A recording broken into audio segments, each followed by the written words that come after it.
Avec CMCIC Investissement, croire en vous, c'est capital.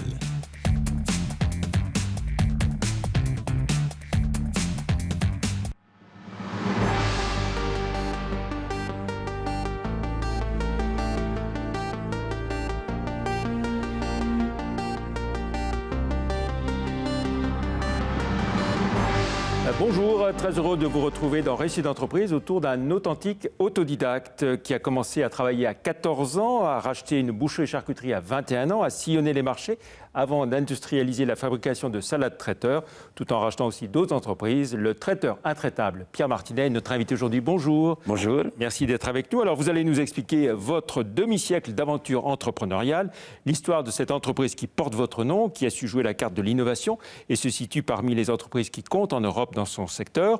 On évoquera aussi vos projets, puisque vous n'en manquez jamais. Investissement industriel important, développement dans le bio et à l'international. Difficile de ne pas évoquer non plus votre passion pour le sport, le rugby, mais aussi plus récemment la course automobile. Vos réactions sur les réseaux sociaux avec le hashtag réussite d'entreprise. Mais tout de suite, si vous le voulez bien, retour sur vos premiers pas professionnels.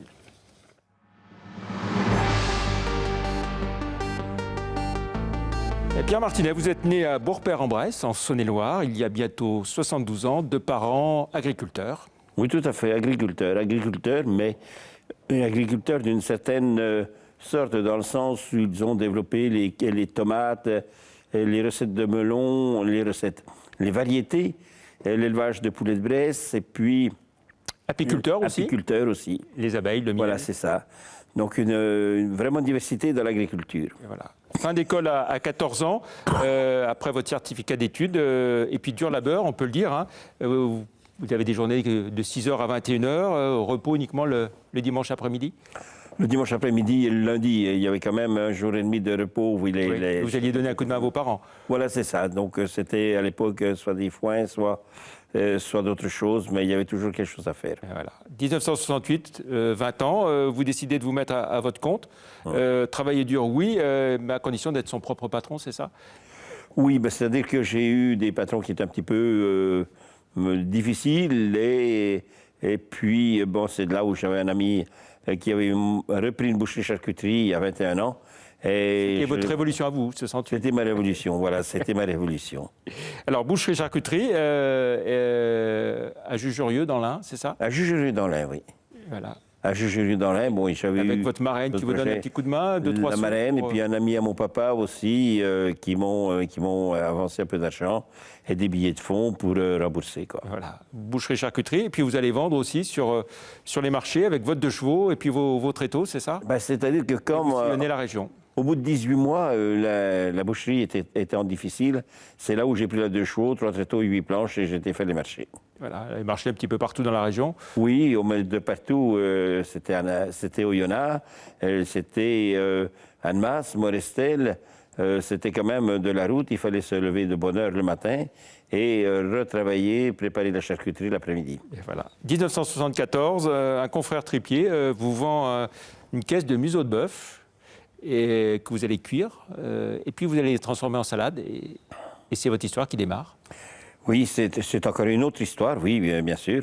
Et donc, je les mets en salade, je les mets en nature et en salade avec une sauce moutarde, avec du persil, des oignons, et tel qu'on faisait en charcuterie. Et donc, on le mettait sous vide. Et mon premier client, c'était un ami au marché gare de Lyon. Et puis, bon, ensuite, on a développé. Voilà, parce qu'à l'époque, le museau de bœuf, l'été, c'était pas facile, bien sûr, à garder, à conserver. Et donc... Oui, mais dans la réfrigération, mais le marché des museaux, c'était surtout de la boîte. Et donc, quand il n'y en avait plus, eh bien, les bouchers, les charcutiers n'avaient plus rien à vendre. Et donc, moi, arrivant avec un produit frais, ça leur permettait d'avoir de la marchandise et des produits qui étaient soignés et qui n'avaient rien à voir avec la conserve. 1976, vous arrêtez les marchés, vous vous installez à Villeurbanne, sur 200 mètres carrés, dans du dur. C'est ça, 200 mètres carrés, oui. Et c'est là que vous allez dicter vos 3 règles d'or, hein.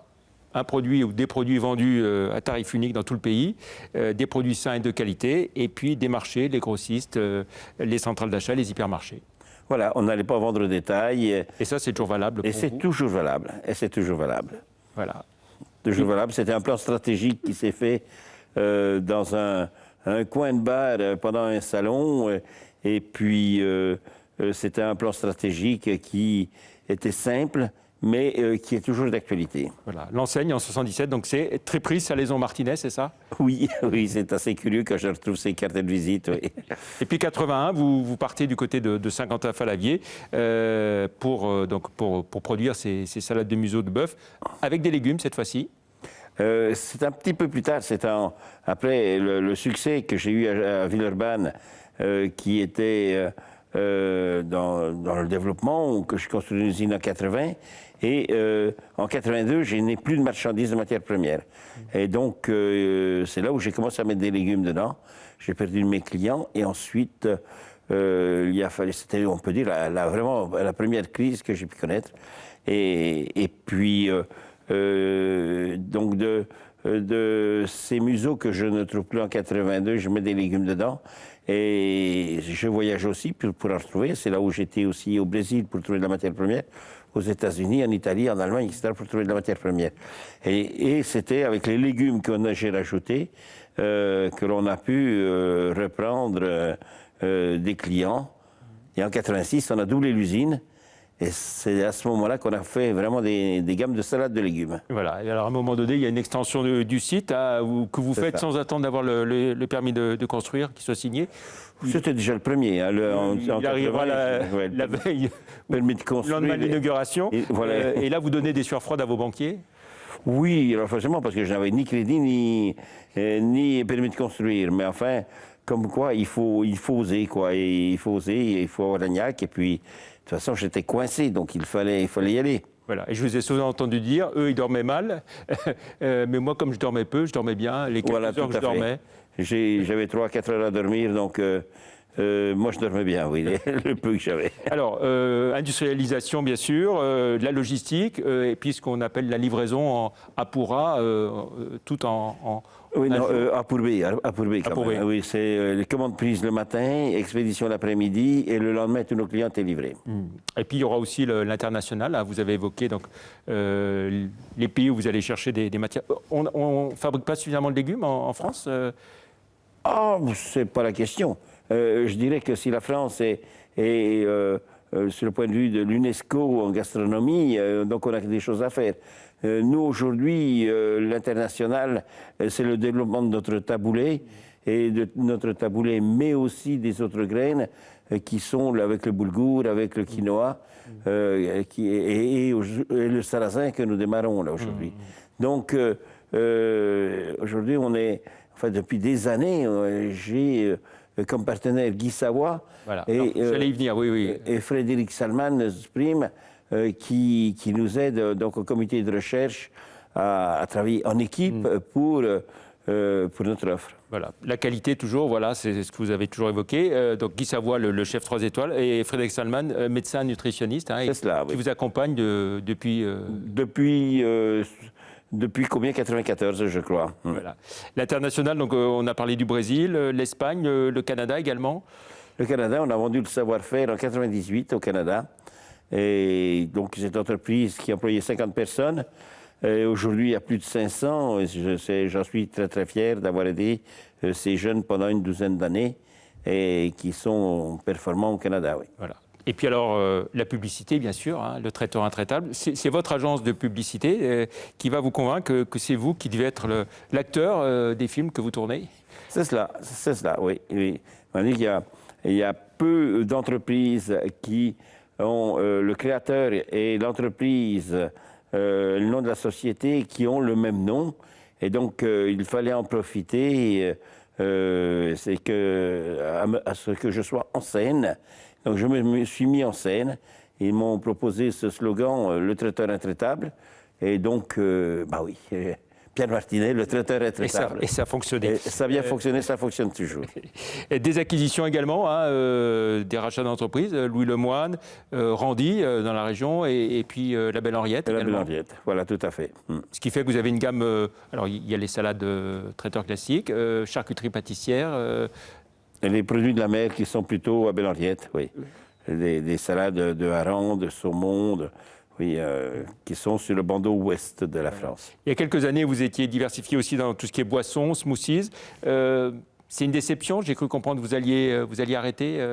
Eh bien, malheureusement, c'est une grande déception, mais il fallait se remettre un petit peu à la réalité, c'est-à-dire que se trouver dans notre gazpacho entre Pepsi et Coca-Cola, donc entre Alvaillé et Innocente, notre place était quand même très compliquée. Ce qui n'était pas le cas au moment où on a lancé le produit. Alors Martinet aujourd'hui, c'est 5 sites de production, 700 personnes, 165 millions d'euros de chiffre d'affaires l'an dernier. En production, en tonnage, ça représente quoi Ça représente... Quelle part de marché, j'ai envie de dire? Oui, la part de marché, c'est-à-dire que sur un marché de 200 000 tonnes, on fait à peu près 73 000 tonnes de salade. Oui. Donc, un tiers? Oui, c'est ça, oui. Oui. Pas tout à la marque, hein, puisqu'il y a de la marque distributeur, mais nous sommes quand même, d'où je viens, j'en suis très fier. Voilà, donc la marque Martinet, et par rapport à la marque de distributeur, c'est... La moitié. La moitié. La moitié. Et vous travaillez avec l'essentiel de la grande distribution Avec toutes les enseignes en France et toutes les grandes enseignes en Espagne, en Belgique aussi. Oui. Et puis, on l'a dit, donc année de croissance en 2018 et à nouveau croissance en 2019, donc d'importants investissements qui sont prévus. Oui, aujourd'hui, donc nous avons commencé les travaux. Nous agrandissons l'usine de Saint-Quentin-Fallavier de 4 500 mètres carrés, qui nous permettra de produire 10 000 tonnes supplémentaires. C'est-à-dire qu'on pourra faire 45 000 tonnes sur ce site. Donc c'est un besoin, puisque toutes les usines sont pleines ou quasiment pleines. Donc c'est un projet qui était nécessaire et qui devrait être opérationnel à partir de début de l'année 2020 et février 2020. L'enveloppe des investissements au total, c'est 19 millions 19 millions entre 2019 et 2020. Voilà. Et puis donc la stratégie, donc on a évoqué donc les museaux de bœuf, etc., les taboulés.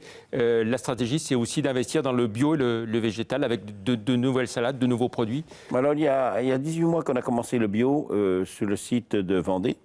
Et donc, nous commençons le végétal il y a un petit peu plus longtemps. Donc, les salades végétales aussi qui ont un grand succès. Nos salades végétales, on appelle végétales les salades qui sont riches en protéines ou riches en fibres. On dit que les carottes râpées, c'est une végétale.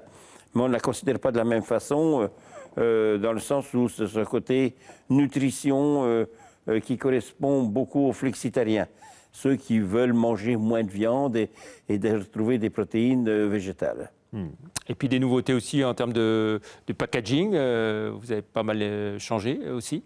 Il faut toujours évoluer à rendre les produits toujours gais, attrayants, bien sûr. Donc les proportions par deux, etc., individuelles. Oui, c'est cela, oui. Toutefois, sur ces produits-là, nous avons beaucoup enlevé les couvercles, ce qui fait quand même un moindre de plastique, et d'avoir des produits qui soient moins polluants. Et donc ça, c'est un travail qui est des plus importants. Oui. La stratégie internationale aussi, on peut l'évoquer. Hein. L'idée, c'est d'augmenter cette part de chiffre d'affaires qui est quoi, de l'ordre de 5% pour l'instant? C'est cela, oui. Et donc aujourd'hui, nous investissons sur l'Espagne et sur l'Allemagne. Et donc nous devons absolument développer ces deux marchés. Et au-delà de l'Espagne et l'Allemagne, après, il y aura d'autres pays éventuellement? Réussissons déjà l'Espagne et l'Allemagne, à savoir que en Allemagne, on consomme beaucoup de salade, mais ces produits graines, c'est encore pas quelque chose qu'ils consomment beaucoup. Toutefois, les études que nous avons faites, ils ont un grand intérêt. Et puis, donc, l'arrivée de deux actionnaires financiers, à hauteur de 16%, des fonds propres, donc, pour accompagner votre stratégie. Le nom de ces deux fonds Oui, alors ces deux fonds qui sont d'origine agricole, Sophie Protéol et Agroinvest. Il se trouve que nous sommes encore à 84% au capital. C'est-à-dire que nous sommes une entreprise où on mène l'entreprise et qu'ils sont là pour nous accompagner. Donc 84%, ça nous laisse quand même encore largement le contrôle, la place évidemment. Et de conserver ce qui est des plus importants, l'esprit familial. Je rencontre les gens eh bien, je leur dis bonjour et la plupart, je peux leur dire bonjour avec le prénom. L'idée, donc, c'est l'arrivée de ces deux fonds financiers, c'est aussi de vous aider dans vos investissements, voire de vous faire connaître d'autres entreprises à racheter éventuellement. Voilà, c'est ça, c'est de pouvoir assurer notre développement dans de meilleures conditions afin d'avoir une structure aussi sur le point de vue de management qui permet d'assurer, de m'accompagner aujourd'hui et d'assurer la succession. Voilà, donc quand on disait 165 millions d'euros de chiffre d'affaires avec 700 personnes, vous dites qu'actuellement vous êtes en phase de recrutement de 140 personnes sur les différents sites au total? Oui, c'est ça, mais ça c'est tous les ans que nous recrutons. Cette année un petit peu plus parce que tous les ans il y a quand même des recrutements à faire. Mais les recrutements dans tous les services, oui, nous recrutons dans tous les services. Vous avez évoqué donc le caractère très familial, bien sûr, de votre entreprise, et vous avez commencé à évoquer publiquement votre succession, et de parler de votre fille pour vous succéder un jour, mais vous n'êtes pas pressé? C'est-à-dire que ma fille, elle a 20 ans, 20 ans moins 2 mois, donc oui, bien sûr qu'elle est vraiment candidate. Elle travaille en ce moment sur le marketing en Espagne, mais il faut aussi le temps au temps, et il faut aussi dans votre tête, vous avez la date? Non. En tout cas, non, je ne donnerai pas de date. 5 ans, 8 ans, 10 ans, je n'en ai pas, je ne les donnerai pas, même si j'en avais. Il faut aussi s'assurer que la pérennité de l'entreprise soit dans le sens où il faut vraiment que ce soit sa volonté, qu'elle reste sa volonté, et non pas comme trop de pères ont fait, ils ont mis leur fils ou leur fille à la tête de l'entreprise, et qui a été une catastrophe dans les années qui ont suivi parce qu'ils n'étaient pas prêts. Il faudra absolument qu'elle soit prête. Si on revient sur votre marché, donc marché des salades traiteurs, comment est-ce qu'il évolue? Quelle est votre stratégie à moyen terme sur ce marché? C'est un marché qui évolue de l'ordre de 2-3%. Et donc qui évolue bien et qui évolue peut-être plus du côté des marques que du côté de la marque distributeur. Ce point de consommer d'une façon nomade ou voilà, à la maison, mais qu'il n'y a pas besoin de chauffer et qu'on est aussi dans des produits, nous, Martinets, artisans, je suis là très attachés à visiter les agriculteurs avec qui on travaille, afin que les cultures soient faites dans les meilleures des conditions. Et il y a place pour un indépendant comme vous qui peut continuer à grandir, à se développer? Ah oui, tout à fait, oui. Parce qu'on donne des garanties aussi de qualité qui soient aussi bien dans la matière première que de la façon que c'est élaboré. On va dire un mot de sport, hein. Pierre Martinet, difficile de ne pas évoquer votre passion pour le sport. Ça a été le rugby pendant plus de 13 ans. Le CSBJ qui joue alors les premiers rôles dans l'élite, qui a disputé trois finales. Vous en gardez une certaine nostalgie, une déception quand on voit ce qu'est devenu le CSBJ aujourd'hui? Alors j'en suis... Forcément que le CSBJ, je regrette ce qu'il est devenu. Et aujourd'hui, situé entre Lyon et Grenoble, ce sera très difficile de venir en top 14, qu'il soit en deuxième division, ce qui serait certainement sa place. Mais faut-il aussi à ce qu'il y ait une formation de jeunes qui permette la suite de ce club. Maintenant, je suis toujours assez proche des rugbyman, des anciens présidents. J'avais encore un joueur hier qui m'a envoyé un texto comme quoi il voulait me voir prochainement. Et donc j'ai toujours des relations, même aussi avec les joueurs de Bourgoin. Le CSBJ en Fédéral 1, le Loup 3e du top 14, c'est logique? C'est vrai que dans les grandes villes, il y a plus de budget, mais ce rugby de campagne, ce rugby de clocher qui était Bourgoin, ce rugby familial, il y a eu des fautes de fait. Et malheureusement, comment reviendra-t-il? Mais je suis quand même très très heureux que Lyon soit à ce niveau-là. Très très heureux. Et le rugby qui se rapproche un peu du football dans son modèle économique, c'est une bonne chose pour vous ou ça vous inquiète? Alors, ce qui m'inquiète, c'est manque de volonté du côté de la fédération pour les jeunes. Ça, c'est ce manque de...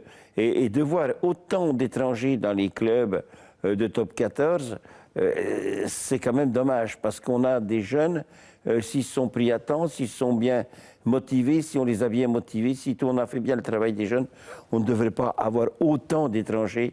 Et malheureusement, avec une équipe de France qui se trouve voilà, j'allais vous demander, c'est ce qui fait qu'aujourd'hui, en ayant un des championnats les meilleurs du monde, top 14, on a une équipe de France qui est en perdition. Ah ben oui, c'est ça. Et puis alors qu'on mette la faute sur les entraîneurs, non, je crois qu'il faut absolument revoir l'organisation de la formation, mais depuis la base, depuis la jeunesse. Un mot sur la course automobile, bien sûr, votre deuxième passion, après le rugby, la team Martinet-Bailly-Almeras, vous vous faites plaisir Alors, on peut partager en 2 ou 3. Hein, c'est-à-dire qu'il y a le team qui était champion de France en Carrera Cup l'an passé, et donc avec des jeunes qui sont, encore une fois, j'ai eu un Côme Le Degard qui a eu un volant qui était champion de France et qui a eu un volant McLaren. Mathieu Jaminet qui était un volant Porsche, tout comme Julien Andloer. Hein, donc ça, c'est vraiment... Bon, ensuite, il y a la course, la Super Cup qui se fait avant les Grands Prix, hein, et où on a fait des performances aussi, et donc on a gagné à Silverstone l'an passé. Hein. Et puis moi qui roule encore, mais avec les gentlemen, qui n'a absolument rien à voir avec ces performances et cette audience. Voilà. Et puis en moyen financier, ça coûte quand même moins cher que le rugby? Ah ben, le rugby me coûtait très très cher, oui. Oui, ça me coûte beaucoup moins cher, oui. Et on passe à la question qui fâche, le sujet qui dérange, Pierre Martinet.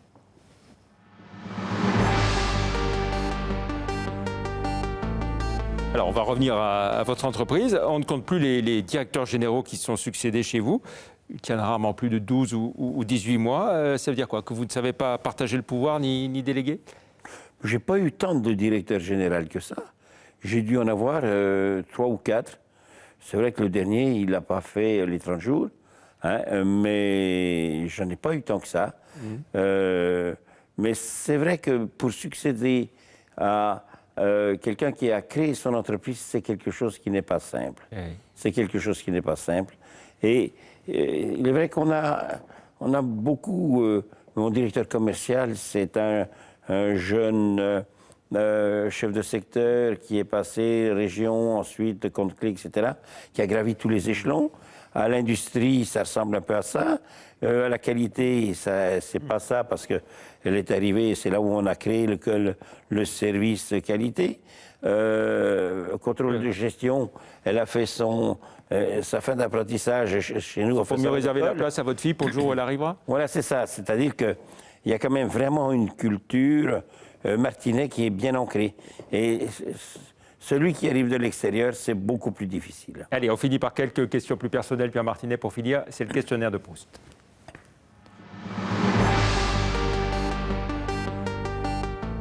Pierre Martinet, si vous n'aviez pas été entrepreneur, quel métier auriez-vous aimé faire? Je pense que si très jeune, j'avais pu faire du sport, j'avais une force physique qui était énorme. Je portais des ports de 130 kilos à 18 ans, rugbyman, sur 50 mètres. J'aurais pu être rugbyman, oui. En tout cas, j'aurais pu être sportif.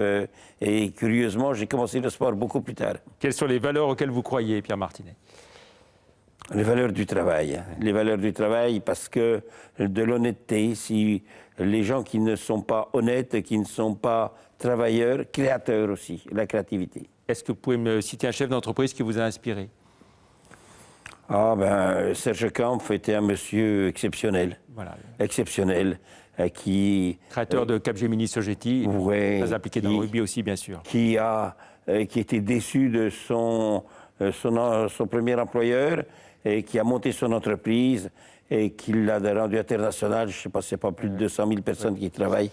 C'est vraiment un exemple. Un homme ou une femme d'État qui vous a marqué? La politique. On peut passer à autre chose. Aucun. J'aime beaucoup Bon. Gérard Collomb, en tout cas. Votre sportif préféré? Mon sportif préféré, voilà quelle question là.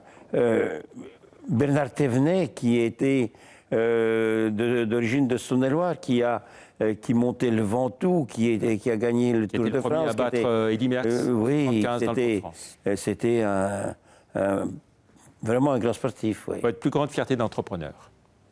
Ma plus grande fierté d'entrepreneur, ben, je dois dire que c'est aujourd'hui d'avoir 55 usines, d'avoir 700 personnes, que tout fonctionne et qui fonctionne aussi dans la convivialité. Votre principale qualité et votre principal défaut?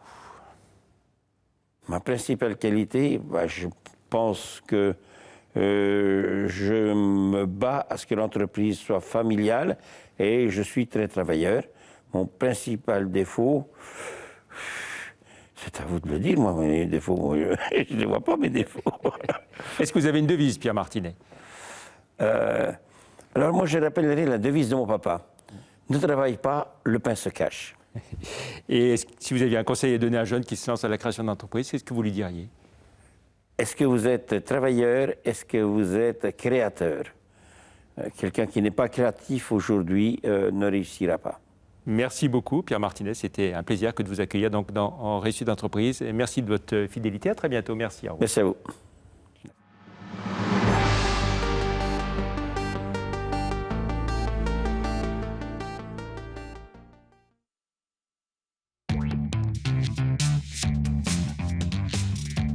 Avec CMCIC Investissement, croire en vous, c'est capital.